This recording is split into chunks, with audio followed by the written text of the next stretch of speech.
Hello, ladies and gentlemen. Welcome to another review summary thingamabob for Darling in the Franxx. And this episode, a lot of stuff happens. Way more than last episode. So this video might be a little bit longer, but I'm not too sure. But let's get right into it. We start off with conversation between Ichigo and Hachi, basically saying that they're leaving ManTheTan, however you pronounce that. I never know these city names. And then Ichigo notices on the monitors that they've actually been watched the entire time that they've been on their month-long test.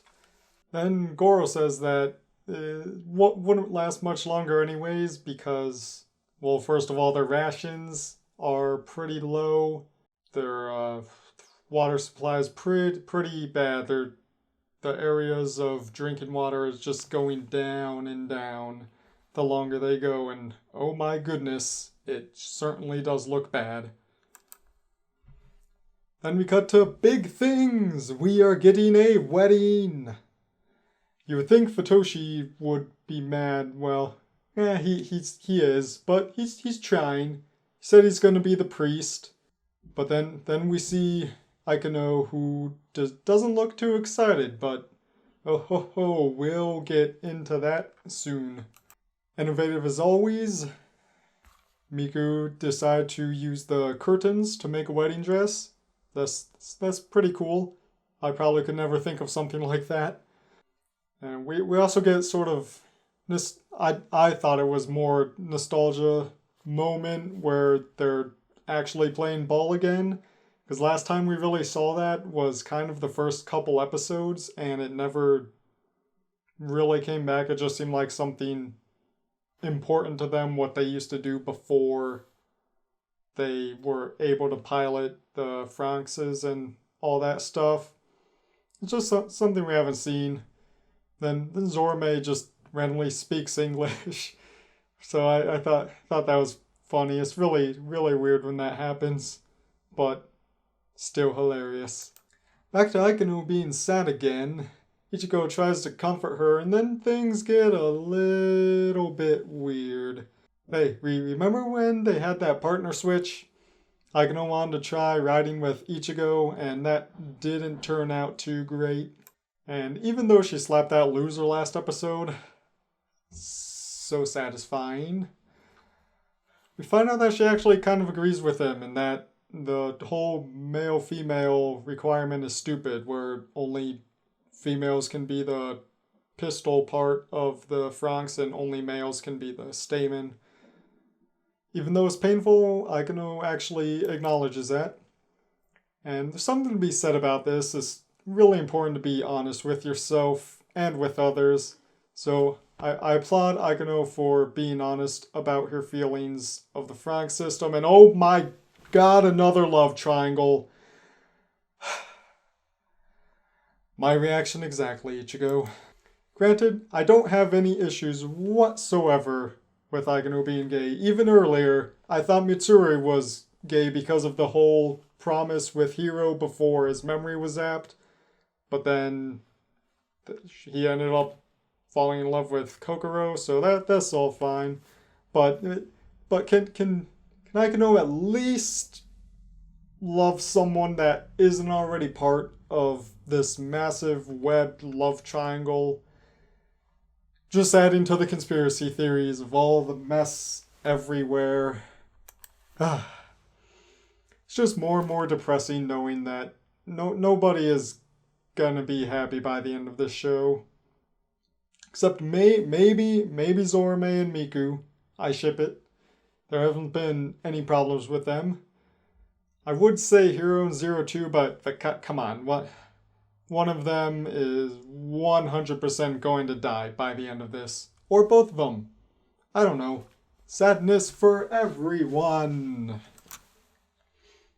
Anyways, we found out why Aikano feels this way. It's just because Ichigo gave her name with some weird version of 196, but translation stuff doesn't really matter, because Zora made 666, that doesn't entirely make sense. There's some exclamation crap on this, but it doesn't matter.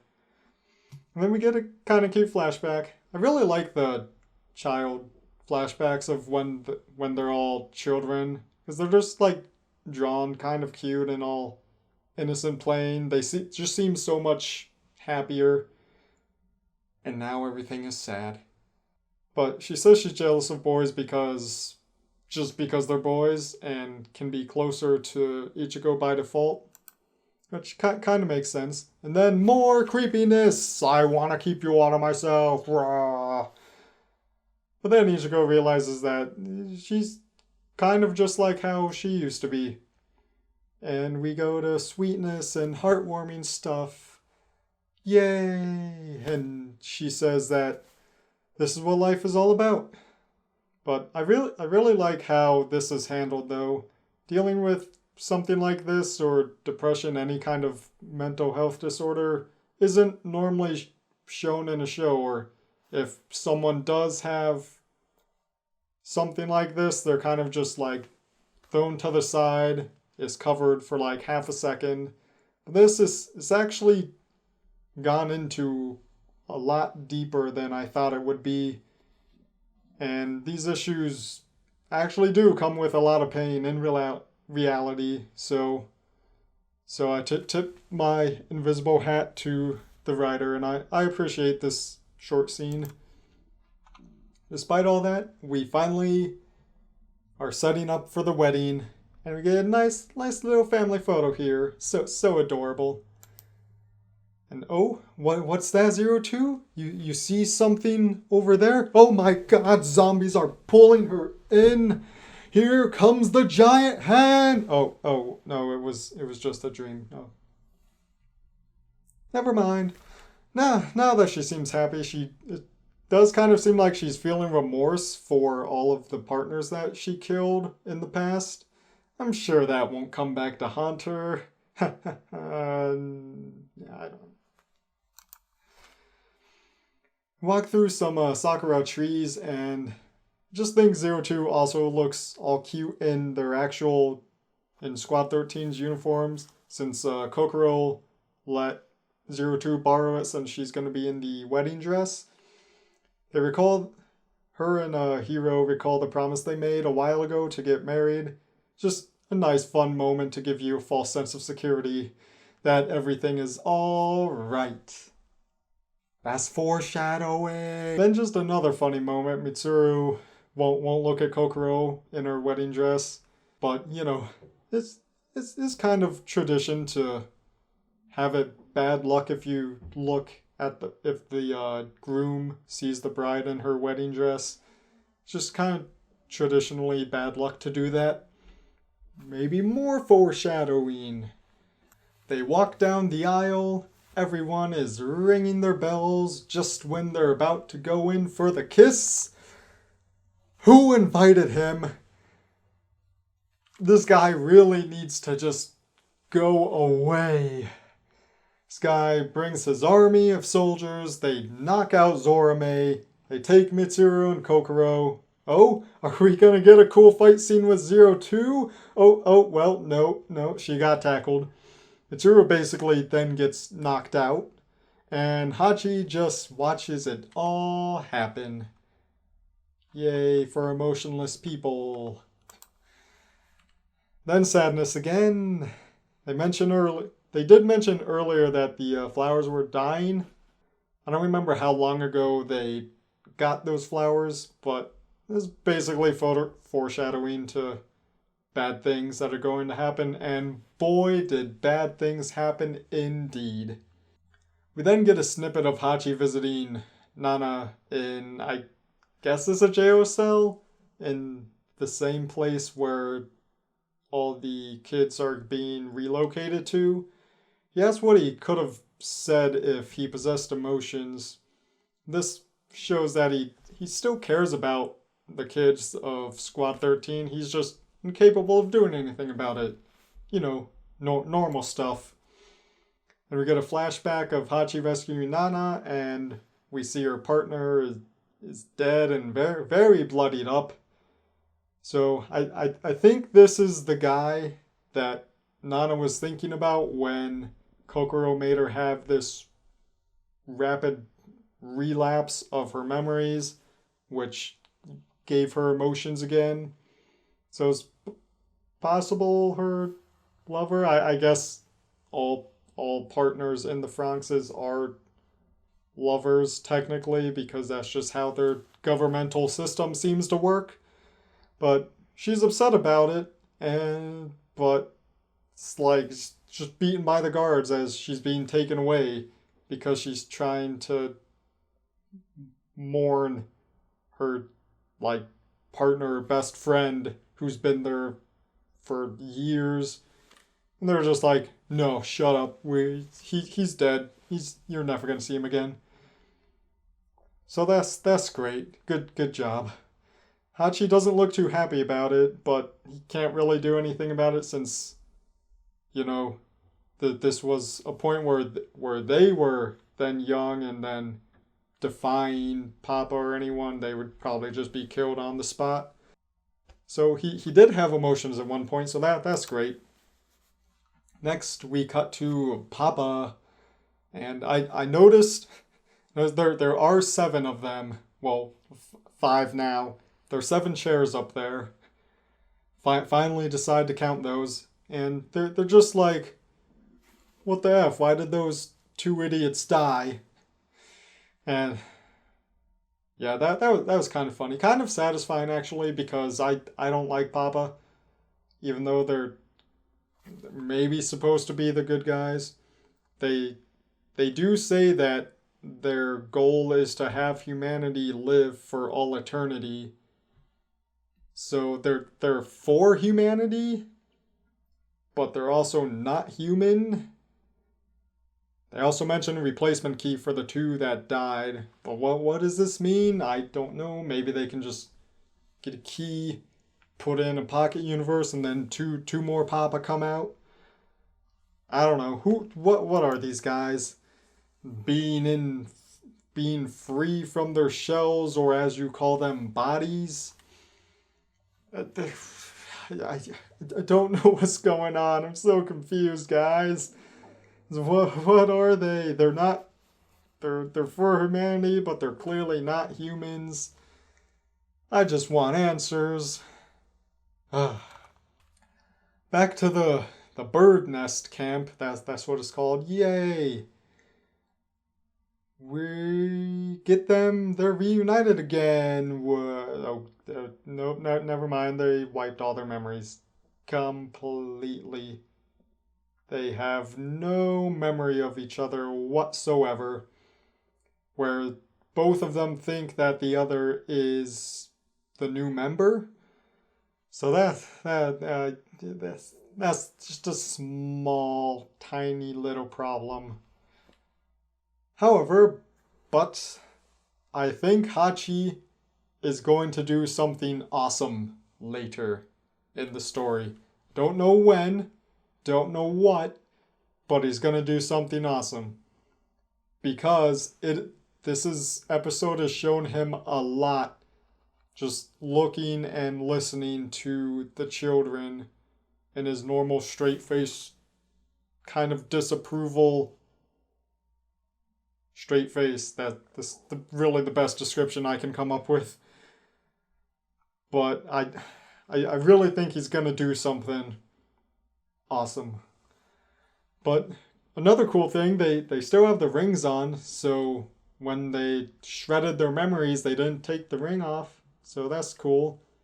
I guess maybe they tried and they couldn't, because they did have a thing where when Mitsuru put the ring on Kokoro, it wouldn't completely go on, and then it's kind of stuck there. Like most rings are anyways. Once you put them on there, they ain't coming off ever. Then Kokoro acknowledges the Sakura trees. Maybe possibility of triggering memories when they fall, or maybe when the blossoms fall, something will happen. Significant because cherry blossom trees have a 14-day lifespan. They're kind of just there and then they die real fast, which is why there's always a lot of festivals surrounding the Sakura cherry blossom trees. And funny enough, Japanese find beauty in like the death of cherry blossom trees.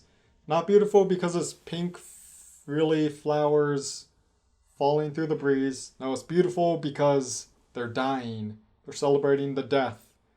Kind of like Day of the Dead, except Day of the Dead is more celebrating who they were as they lived. But I don't know. Japanese find beauty in a lot different things than Americans do. And that's kind of why I think it's going to be a sad ending, because they're not about that happily ever after crap, garbage, friendship. The power of friendship is everything, even though that's like half of animes anyways. But is a lot more impactful when things don't end all happily ever after like you think they would. Well, we end with Hiro talking about everything being destroyed in front of them, which very true. He says that they won't let destiny rule them anymore. So I smell a revolution happening with Squad 13. And this is where I think Hachi's going to come in too. He's going to help them. But I think before a revolution happens, they're going to need to get the memories back of Mitsuru and Kokoro. Because I don't know if Papa and the others know that Kokoro was probably pregnant. But who knows, because really they only wiped their memories.